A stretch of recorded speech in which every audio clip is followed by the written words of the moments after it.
Монополия каршы федераль хезмәт үз эшчәнлеген халыкка, бизнес вәкилләренә, җирле идарә органнарына тагын да якынайту максатында районнарга чыга.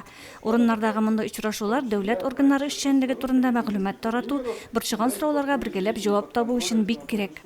Наша цель визита – это ознакомление с деятельностью антимонопольной службы, проведение открытого урока среди учащихся старших классов, для того, чтобы рассказать им, чем занимается антимонопольная служба, что она делает, что контролирует, для того, чтобы они знали. Это проводится в рамках уроков обществознания, правоведения.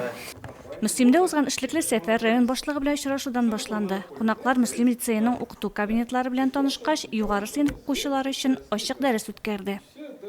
На уроках обществознания мы учим детей, как жить.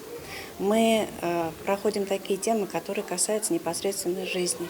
И это относится как к антимонопольной политике, как к антикоррупционной политике. Мы знакомим ребят с законом.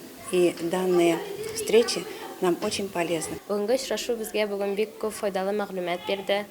Тормыштан алынган кызыклы мисаллар аша без нинди реклама куярга ярый, нинди ярамый икәнен белдек. Гражданнар белән очрашу хакимият бинасында оештырылды. Соңыннан идарә хезмәткәрләре Август Мөслим ашлык кабул итү предприятиесендә эш барышы белән таныштылар. Гөлназ Җәлилова, Динар Нуртдинов, Мөслим телевидениесе.